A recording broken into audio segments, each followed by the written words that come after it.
中國漁政船完成喺釣魚台海域嘅巡航任務，內地傳媒就播出漁政船巡航期間遇到日本巡邏船嘅片段。中央電視台報導，巡航期間面對只有2艘總噸位唔夠4000噸嘅中國漁政編隊，日本方面如臨大敵，一度出動7艘巡邏船監察中國漁政編隊。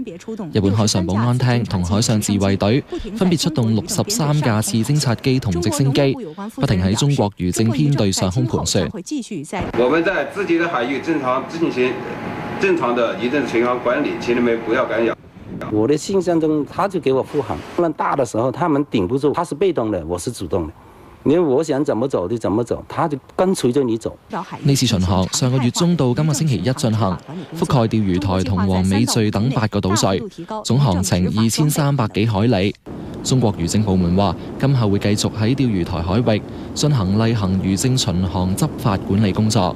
這個就表明我們中國政府向全世界宣布，我們將堅決地維護我們國家的海洋權益。